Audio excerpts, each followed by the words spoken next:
गांव में सुखिया नाम का व्यक्ति रहा करता था। सुखिया के पास एक ऊंट था। सुखिया गांव में घूमने आए सैलानियों को अपनी ऊंट की सवारी कराता था। एक दिन सुखिया अपने 20 वर्षीय पुत्र मोहन से कहता है, मोहन, तुम दिन भर घर में रहते हो, क्यों ना मेरे साथ चलकर मेरे काम में हाथ बटाया करो। पिताजी, किसी जमाने में हमारे घर में हमारे पास 20 ऊंट हुआ करते थे। आज सिर्फ एक ऊंट रह गया है, उससे हमारी आमदनी ही कितनी हो पाती है। बात तो तुम्हारी सही है मोहन, लेकिन हम कर भी क्या सकते हैं। पिताजी, कल को हमें पूजा की शादी करनी है। आप क्यों नहीं समझ रहे कि इस आमदनी में उसकी शादी नहीं हो सकती। लेकिन हम करें क्या मोहन?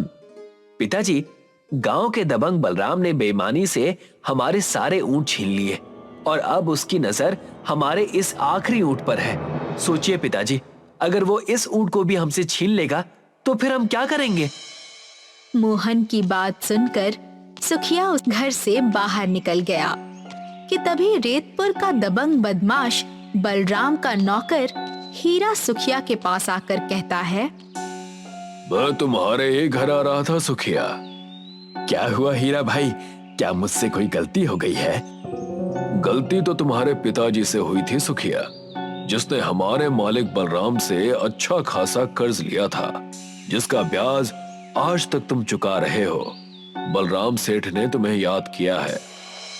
कुछ ही देर में सुखिया बलराम की हवेली के अंदर बलराम के सामने खड़ा होता है। सुखिया, इस महीने के ब्याज के रुपए मुझ तक नहीं पहुंचे। बलराम सेठ, मैं अपने पिताजी का कर्ज चुका चुका कर कंगाल हो गया हूँ। आपने मेरे पुरखों की हवेली मुझसे छीन ली, मेरे 19 ऊंट भी मुझसे छीन लिए और मेरे पास सिर्फ एक ही ऊंट बचा है। इसीलिए अब मेरे पास देने के लिए कुछ नहीं है। अभी तुम्हारे पास वो एक ऊंट है ना, वो मुझे दे दो। ऐसा अत्याचार मत कीजिए बलराम सेठ, उसी ऊंट से तो मेरी रोजी रोटी चलती है। मेरा परिवार भूखा मर जाएगा।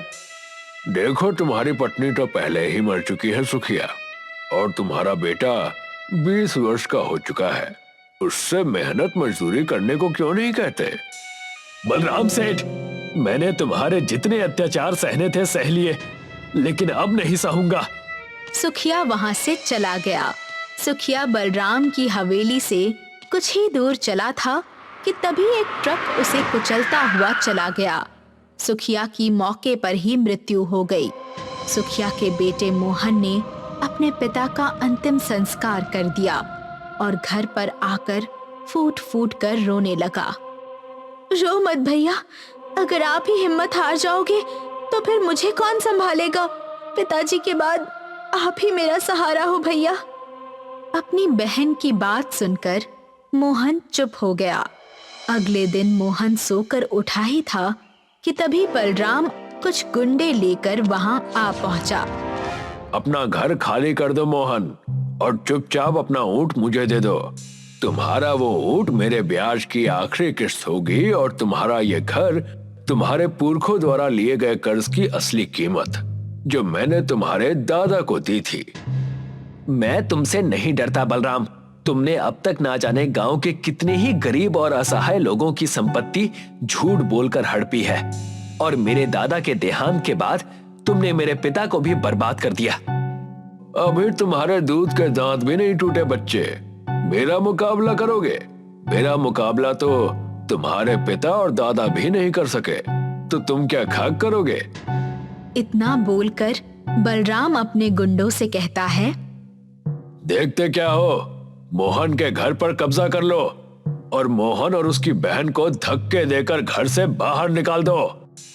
बलराम के गुंडों ने मोहन और उसकी बहन पूजा को उसके ही घर से बाहर निकाल दिया। दुष्ट पापी, तूने हमारा सब कुछ छीन लिया। कम से कम हमें हमारे घर से हमारे पिताजी की कुछ आखिरी निशानियां तो ले जाने देता। पूजा ने इतना कहा ही था, बलराम पेंटिंग पूजा के हाथ में पकड़ाता हुआ कहता है, तुम्हारे पिताजी को अपना ऊंट बहुत प्यारा था। अब भला वो तो तुम्हें नहीं दे सकते, लेकिन हाँ, ये ऊंट की तस्वीर तुम ले जा सकते हो। इस ऊंट को देखकर अपने पिताजी को याद करते रहना। पूजा उस तस्वीर को पकड़कर अपने भाई मोहन के साथ रोती हुई वहां से चली गई। वो दोनों गांव की सीमा पर पहुंचे ही थे कि तभी गांव के मुखिया ने उन दोनों को रोक लिया। तुम दोनों को कहीं जाने की जरूरत नहीं है। तुम दोनों आज से मेरे घर पर रहोगे। नहीं मुखिया जी, मैं आपका ये उपकार नहीं ले सकता।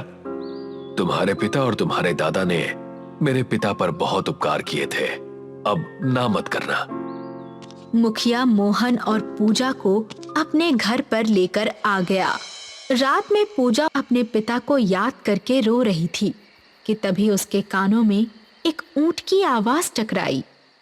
यहाँ तो आसपास कोई ऊंट नहीं है, फिर ये आवाज कैसी? कुछ देर बाद उसके कानों में ऊंट के बोलने की लगातार आवाजें टकराने लगी।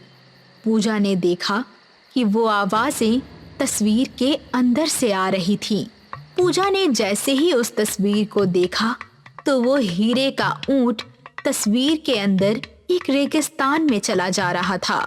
पूजा अपने भाई मोहन को बाहर बुलाकर लाती है। क्या हुआ पूजा? भैया, ये देखिए, इस तस्वीर में हीरे का ऊंट चल रहा था और बोल भी रहा था। मोहन उस तस्वीर को गौर से देखने लगा।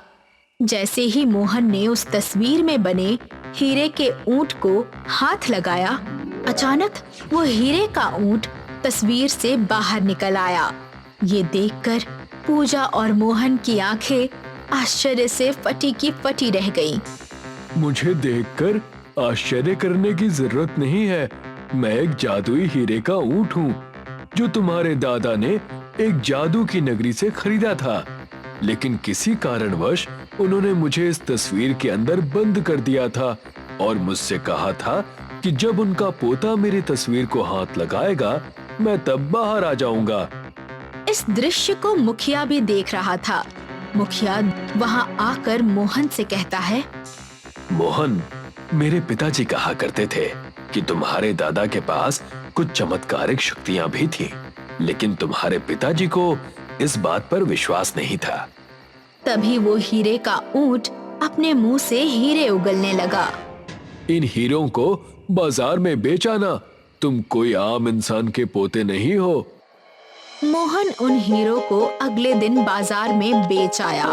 कुछ ही दिनों में मोहन ने रेतपुर गांव के सभी गरीब और असहाय लोगों के कर्जे चुकता करके बलराम के हाथों उनकी जमीन और उनकी संपत्ति छुड़वा कर वापस कर दी।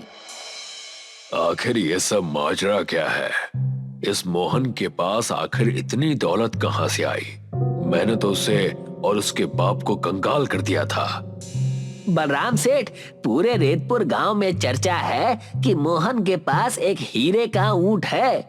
जब से वो हीरे का ऊंट मोहन के पास आया है, सुना है उसके हीरे का ऊंट अपने मुंह से हीरे उगलता है। विश्वास तो मुझे भी नहीं था। मोहन भी अपने पिता की तरह मूर्ख है।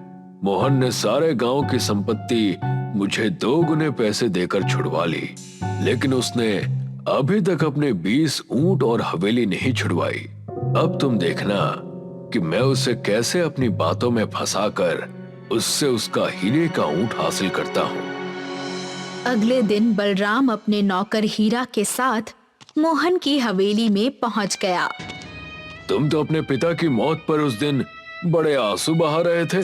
अरे मूर्ख, जब तुम्हारे पास वो हीरे का ऊंट आ ही गया था तो तुम्हें सबसे पहले अपने पिता की संपत्ति को छुड़वाना चाहिए था, ना कि उन गरीब गांव वालों की संपत्तियों को। मैं इसी सिलसिले में आपसे बात करने वाला था बलराम सेठ। बोलिए, मेरे 20 ऊंट और मेरे पूर्वजों की हवेली की कीमत क्या है? मैं तुम्हारे 20 ऊंट और हवेली वापस कर सकता हूँ, मगर तुम्हें इसके बदले तुम्हें अपना हीरे का ऊंट मुझे देना होगा। बलराम की बात सुनकर मोहन गहरी सोच में डूब जाता है। ठीक है, मैं तुम्हें अपने हीरे का ऊंट देने के लिए तैयार हूँ, मगर मेरी एक शर्त है। कैसी शर्त? तुम्हें मेरी सारी संपत्ति के साथ साथ अपनी भी सारी संपत्ति मेरे नाम करनी होगी। मुझे मंजूर है।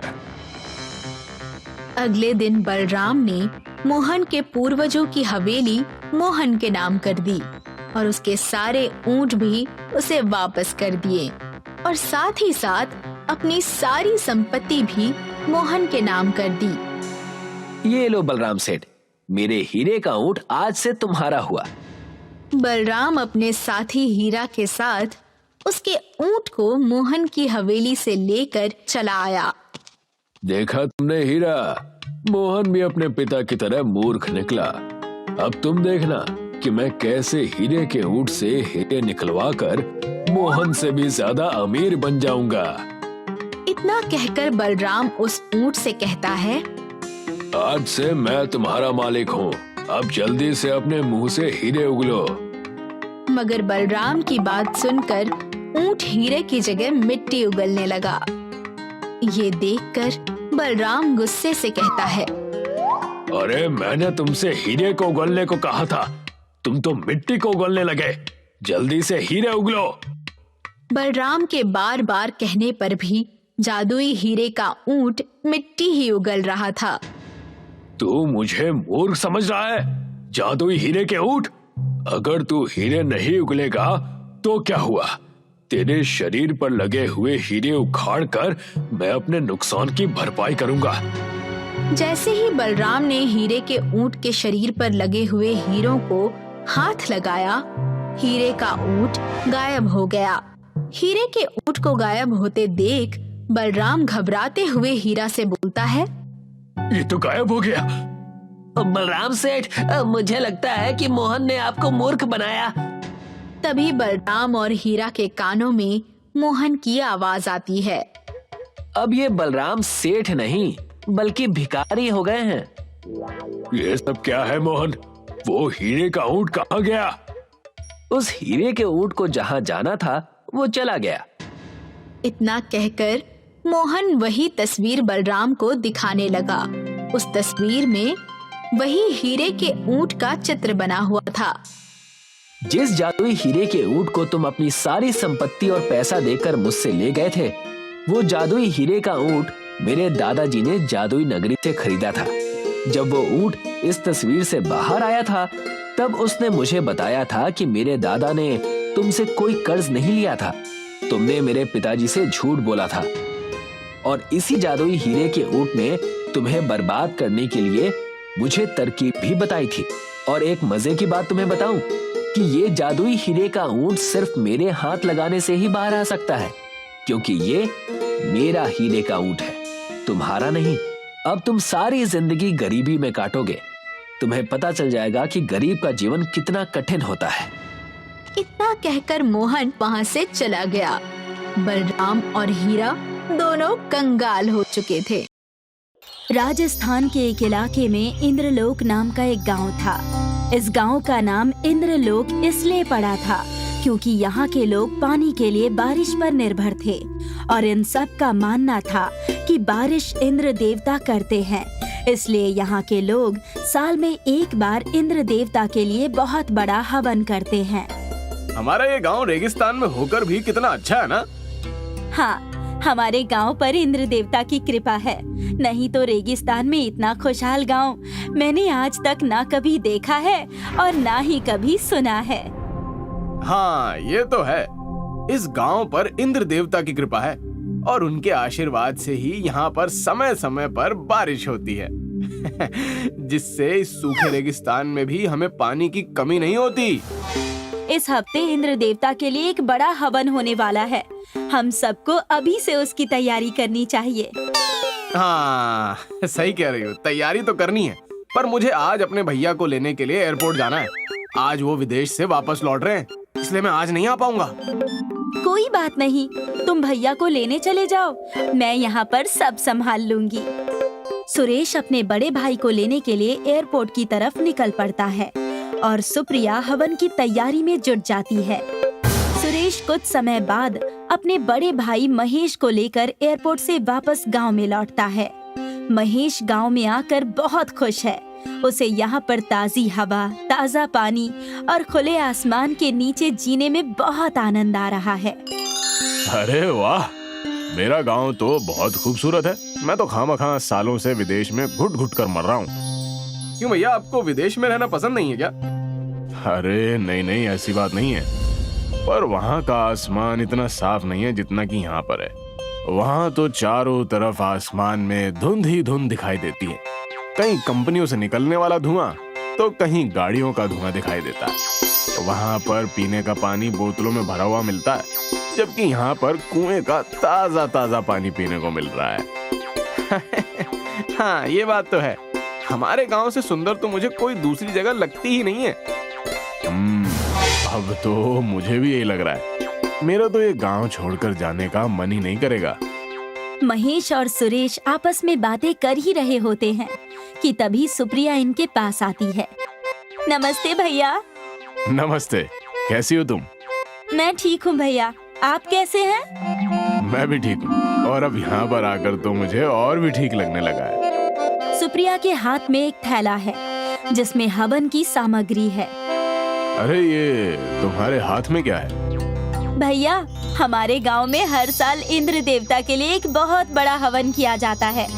इस बार भी वो हवन होने वाला है और उसका समय अब नजदीक आ चुका है, इसीलिए उसी की तैयारी कर रही हूँ। सुप्रिया की ये बात सुनकर महेश सोच में पड़ जाता है। इंद्र देवता के लिए हवन मतलब? आपको तो पता ही है, हमारे गांव का नाम इंद्रलोक है। यहाँ पर इंद्र देवता की बड़ी कृपा है। उनके आशीर्वाद से ही यहाँ पर समय समय पर अच्छी बारिश होती है, जिससे पानी की कमी कभी नहीं होती। अरे ये सब तो मनगढ़ंत कहानियां हैं। क्या तुम भी आज के इस नए जमाने में इन सब फालतू बातों पर यकीन करती हो? ऐसी बात नहीं है भैया, गांव में सभी लोगों का यही मानना है और ये प्रथा आज से नहीं कई सालों से चली आ रही है। आप भी हवन में जरूर आइएगा। अरे वैसे ये हवन होगा कहाँ पर? आपके खेत में, जहाँ इंद्र देवता का छोटा सा मंदिर है, वहीं पर हमेशा हवन होता है। अरे सुरेश, अरे क्या तुम मुझे वो मंदिर दिखा सकते हो भाई? हाँ भैया चलिए। सुरेश अपने बड़े भाई महेश को खेत की तरफ लेकर जाता है, जहाँ पर इंद्र देवता का एक छोटा सा मंदिर है। खेत में पहुंचकर महेश मंदिर को घूरने लगता है। अच्छा, तो सारे अंधविश्वास की जड़ ये मंदिर है। महेश आगे बढ़ता है और देवता के मंदिर को अपने हाथों से तोड़ देता है। महेश को ऐसा करते हुए देख सुरेश घबरा जाता है। ये क्या कर रहे हो भैया? अरे अंधविश्वास की जड़ को मिटा रहा हूँ। देखते ही देखते कुछ ही समय में महेश मंदिर को तोड़कर बिखेर देता है।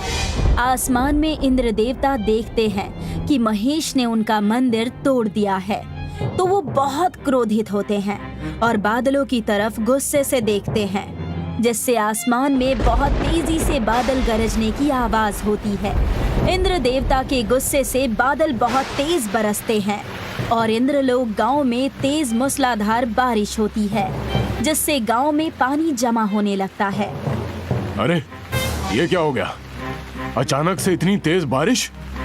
ये सब इंद्र देवता के गुस्से के कारण हुआ है। आपने उनके मंदिर को तोड़कर अच्छा नहीं किया भैया। अरे ये क्या फालतू बातें कर रहे हो? एक मंदिर तोड़ देने से इतनी तेज बारिश कैसे हो सकती है?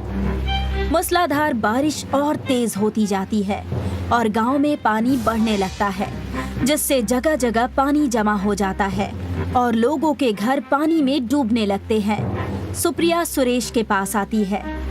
अरे गांव में इतनी तेज बारिश कैसे हो गई? ये सब महेश भैया की वजह से हुआ है।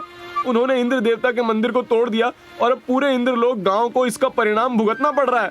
ये देखो, मैं इंद्र देवता की मूर्ति को उठा लाया हूँ। ये तो महेश भैया के हाथों से बहुत बड़ा पाप हो गया है। हमें जल्दी ही कुछ करना होगा, नहीं तो पूरा गांव बाढ़ की चपेट में आ जाएगा और सब कुछ तबाह हो जाएगा। सुप्रिया और सुरेश दोनों पुराने मंदिर वाले खेत में जाते हैं और मंदिर वाली जगह पर इंद्र देवता की मूर्ति को रखकर उनके सामने प्रार्थना करने लगते हैं। हे इंद्र देवता, हमें माफ कर दीजिए। महेश भैया की गलती की सजा पूरे गांव को भुगतनी पड़ रही है। हे इंद्रदेव, मैं अपने भैया की तरफ से माफी मांगता हूँ। वो बचपन से ही बाहर शहर में रहे हैं, इसलिए उन्हें हमारे गांव की हवन प्रथा अंधविश्वास लगती है। उन्हें माफ कर दीजिए। हम आपका मंदिर फिर से बनवा देंगे। मैं एक मिस्त्री को जानती हूँ। जल्दी से उन्हें बुलाकर इसी जगह पर नया मंदिर बनाने के लिए कहती हूँ। ठीक है, जल्दी से मिस्त्री को बुला कर लाओ। सुप्रिया जाती है और मिस्त्री को बुलाकर लाती है। मिस्त्री आता है और पुराने मंदिर वाली जगह पर फिर से ईंट जोड़कर मंदिर बनाने लगता है। जैसे जैसे मंदिर बनता जाता है, बारिश कम होती जाती है और मंदिर बनता हुआ देखकर महेश भी आ जाता है। अरे ये मंदिर बनने से तो बारिश कम हो रही है। मुझसे बहुत बड़ी गलती हो गई थी। मैंने इंद्र देवता का अपमान करके बहुत बड़ा पाप किया है। अब मैं ही इस पाप का प्रायश्चित करूंगा। मंदिर बनने के बाद महेश अपने हाथों से इंद्र देवता की मूर्ति को उस मंदिर में स्थापित करता है और हाथ जोड़कर इंद्र देवता से प्रार्थना करता है। हे इंद्रदेव, मुझसे बहुत बड़ी भूल हो गई। मुझे माफ कर दीजिए और हमारे इस इंद्रलोक गांव को इस बाढ़ से बचा लीजिए। महेश को मंदिर में मूर्ति स्थापित करते इंद्र देवता ऊपर से देखते हैं, जिससे वो प्रसन्न हो जाते हैं और अपनी शक्ति से बारिश को रोक देते हैं। बारिश रुकने के कुछ समय बाद बाढ़ का पानी धीरे धीरे कम हो जाता है और इंद्रलोक गांव पहले जैसा हो जाता है। महेश जोर जोर से इंद्र देवता की जय जयकार करता है। इंद्र देवता की जय हो! इंद्र देवता की जय हो! महेश और सभी गांव वाले मिलकर हवन की तैयारियां शुरू करते हैं।